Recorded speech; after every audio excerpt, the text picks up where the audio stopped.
All right, the next game we're going to talk about is Helios by Z-Man Games. This is a game where I kind of knew the story, but basically each player has a planet that you're building terrain on, and the sun rotates around it and fertilizes those little tiles and everything, and whatever. Essentially the game it is you have 3 actions. You can either build a new terrain tile, you can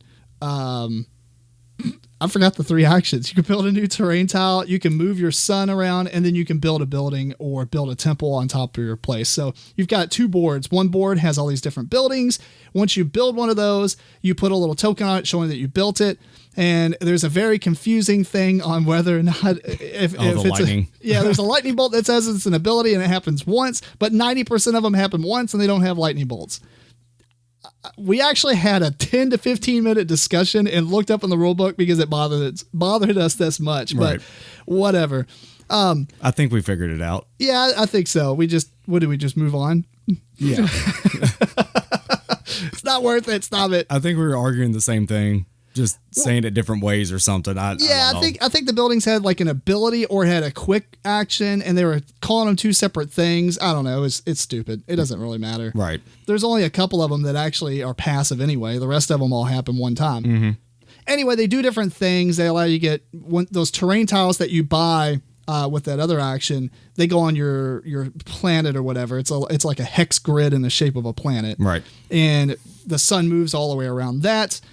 And you get little cubes and everything, and the cubes represent the type of resources, and you spend those to buy different things, mostly to build the buildings, or you also buy these characters in between rounds. Depending on the number of players you have, you're playing like 3 games basically, or not 3 games, but you play 3 phases where you go through the same stuff over and over. Right.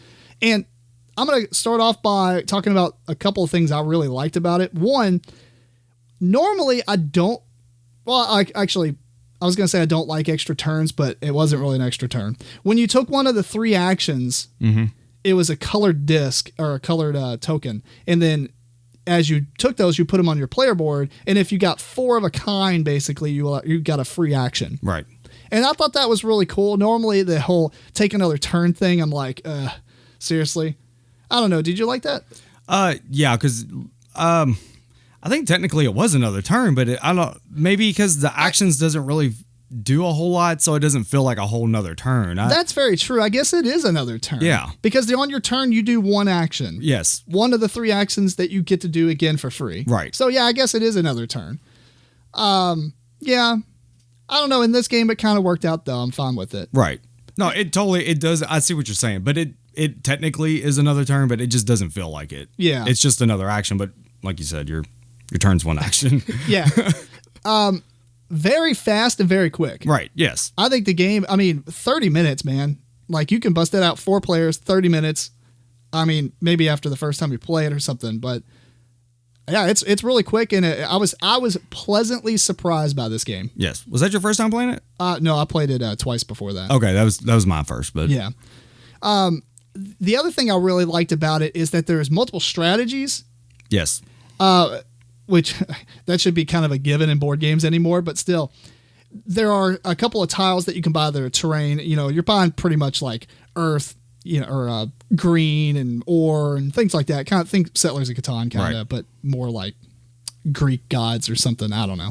Anyway, there are some other tiles you can build that when you place them on your board, it's, you get points for blank spaces around them, or you get points for having temples around them and different things like that, or how many resources cubes around them. And the sun, it moves around and populates when it lands next to a tile that doesn't have a resource cube. It populates another resource cube. Mm-hmm. And you can buy a thing where you can populate it even more, and they can stack and have 2 on each thing. And the sun board or your planet has all these different little special spots that if you build there, you get a resource, or if you build there, you get points and stuff like that. And I just thought that was really cool. I thought it was really well done, and you can totally go for different victory conditions there. Exactly. That's actually one of the things I wrote down, was just with all the moving pieces and everything, there's so many different ways to tackle the game. You can not put as much land, but make your sun keep going around and around, racing around it if you want. Or you can try and expand out try and hit all those certain points and just rely more on maybe gaining resources and building temples and stuff and make each sun move really count. So there's a ton of different ways you can tackle it. You just have to, I think my problem was I was building one way and playing it a different way. So you just kind of have to. You were kind of learning the ropes for that game. Right. But it's just, I think if you have to be on the same page with yourself. Yeah, that's very true. You have to commit. Yes. You have to commit to that one or two strategies, and if you deviate, you do slide down. Right. Now, the one thing I did not like about the game, even though I do like it, is those characters that you can purchase in between rounds. Because those characters basically are in-game scoring conditions. Right. Sometimes they give you some stuff then, but most of the time it's at the end of the game they give you extra points for however many mana that you have, and mana is used for various things, or how many resources you have, or maybe it just gives you a static amount, things like that. Mm-hmm. I feel like the way that Eric played, he got so much mana, you only buy him with mana. He got so much mana that he bought 50% of them. There's 8, I believe. Mm-hmm. He bought 4 of them on the first phase. Those right there are, you can kind of think of it as, those are the 8 strategies you can take in the game. Right. Because all of them give you points for a specific style strategy, and you kind of need that if you're going that route. And the fact that one person can buy off 4 of them, and the way that works is, at the end of a round, whoever has the most mana gets to make the first purchase, and then it goes left from them. But if it comes back to them, they can make another purchase.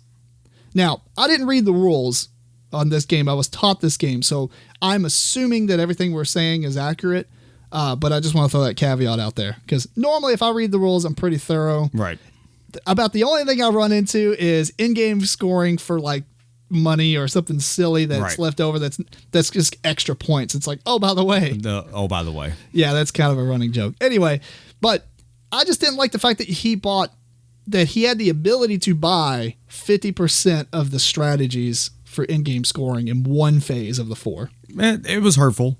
It was super hurtful. Yeah, it was hurtful. Now, I don't know, that being my first time, I don't know if that's a common occurrence. If it can't, maybe he just got lucky. I don't know. But, well, Eric, I mean, it is, we pick on Eric a lot, but he's really good. Yeah. He's especially good at seeing how a game operates the first time it's played. And can find a way to break it really easy. Yeah, and I feel like it's awesome having Eric here, because usually when we play games, we don't have to play them as many times for me to do reviews. Right. Because he just immediately finds all the flaws, and I'm like, okay, well, and then we play it again. It's like, yep, that was a flaw. Wow. Yep. So it's really cool. But yeah, I don't know. Like, I feel like the game is good, and I recommend people playing it. I just think that if it was tweaked for another edition, it could be great. See that? Yeah. So. Either way, going back, same thing with the for sale. It's quick.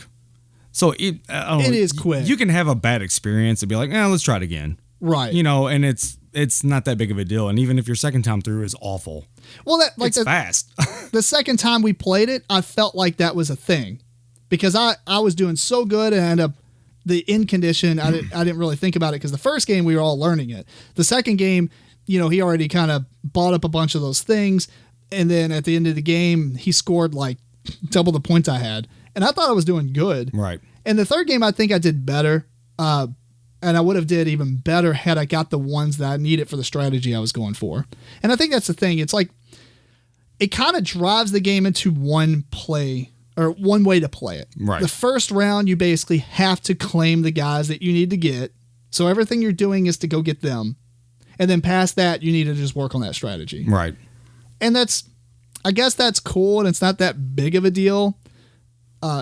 But it just, I don't know, it just rubbed me the wrong way, sort of. I mean, that might tip your hand a little bit. I still think that the board worth the buildings, you can kind of develop a strategy that might be comparable to the guys a little bit. I mean, well, maybe, but they don't give you as many points and as much for doing it, but it's they give you points for building them, but you're talking like they're 1 to 3 points or something like that, and in the in game it's like 4 points for every of this, or 12 points or whatever. Right. So, or like the sun one of the in-game condition guys or whatever, the characters, gives you ×2 of whatever your sun track is, because when you take the sun action, you can only move it as many spaces as what your sun track is. And I think it goes from, I don't know, 0 to like 14, I believe. It goes pretty high. Yeah. So you can get 28 points out of that one card. And most people are hitting really close to that, at least 10 to 11 when we played it. So, I don't know. Sounds like we're hating on the game, but it really was kind of fun. It's like one of those games where I'm like, man, I wish this was a little tighter. Right. Because I would seriously play it a lot more. Yeah. So, anyway, that's Helios. Yep.